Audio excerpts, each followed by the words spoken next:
Hi, good morning. It's me again. I haven't said anything in a while because I'm trying to keep my mouth shut, but this is just getting too crazy.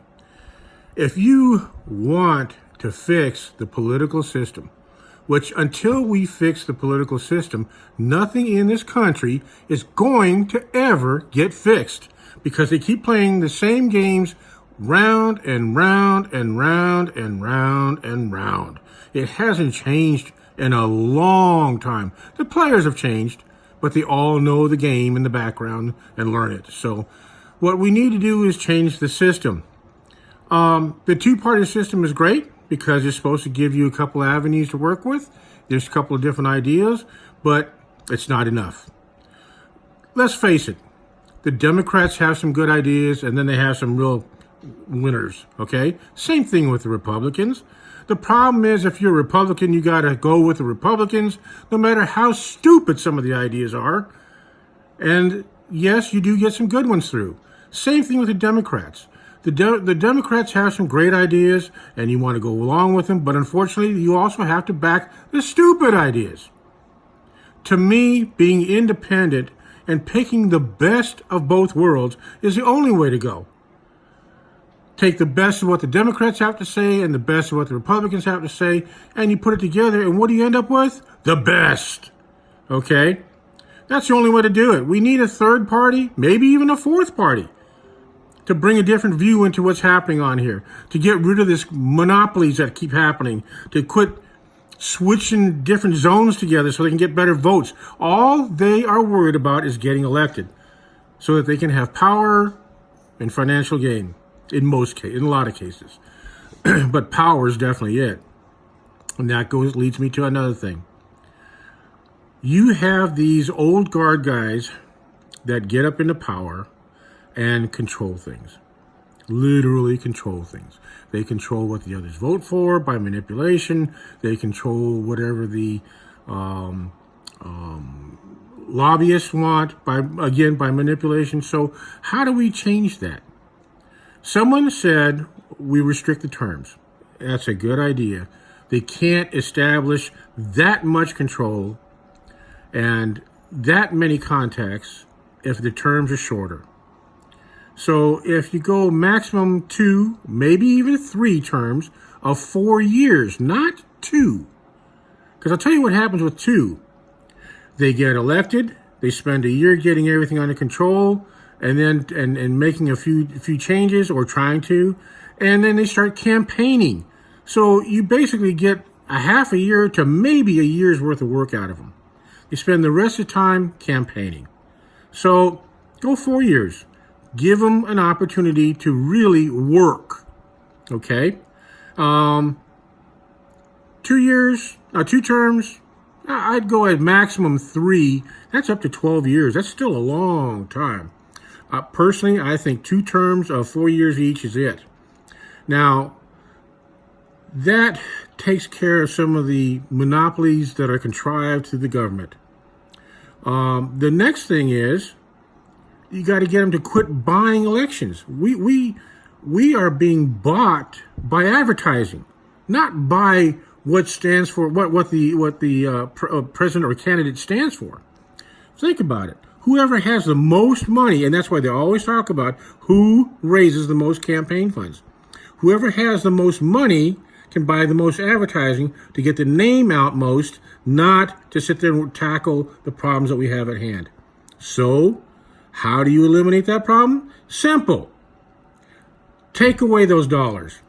Instead of one candidate earning $10 million and one candidate earning $1 million, it goes into a central campaign fund and distributed evenly. All of a sudden, that little guy who has the biggest message has a chance to get it out there. And that big guy who buys all the advertising space so he can't get it out there is now running head-to-head with him. So now what you end up with is people going over and campaigning against what is really needed, not just getting the name out and who can have the most advertising. So goes to Central Campaign Fund and also all the lobbyists. There is no more lobbying.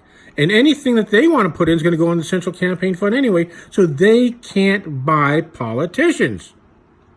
Okay? If they can't give them the money, they can't buy them. So what happens there is you end up a lot of lobbyists going out of work. And that means, again, we could actually look at the true problems and vote for the true problems and get them straightened out. Like I said, we are never going to be right until we get the government right. Because what's the old saying? It all starts with management. And whatever that management does for that company, it goes right down to the very last man. So it either makes it or breaks it. Well, that's what's happening with us. The United States is a giant conglomerate, and we have poor management. So let's start with them. Then the last thing is the president will be campaigning on off times. In other words, 2 years, he campaigns, 2 years later, the Congress and House campaigns, so that they're not campaigning all at the same time. The next thing is now you've restricted their funds.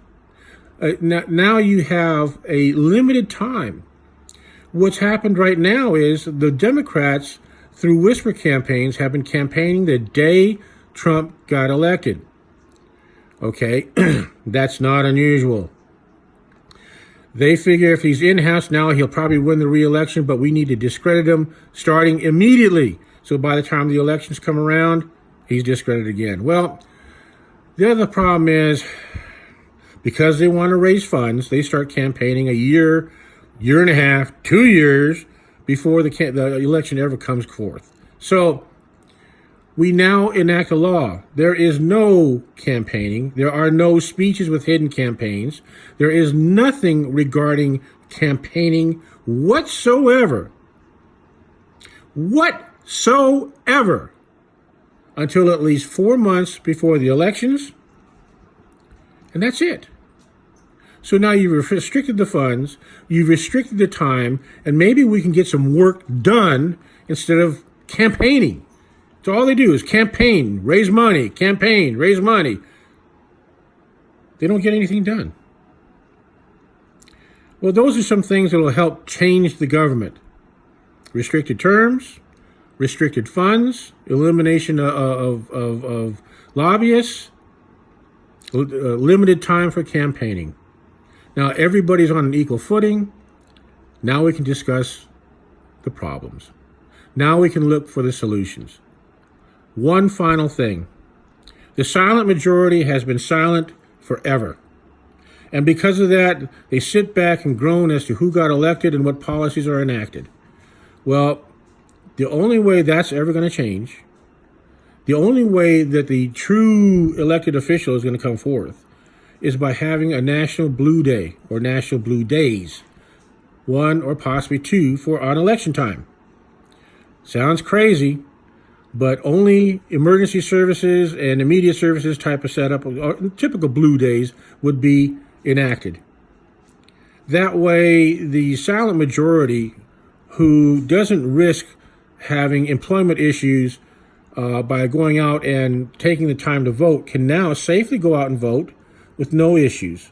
We also increase the voting polls that we have, the number of them, so that they can vote more easily.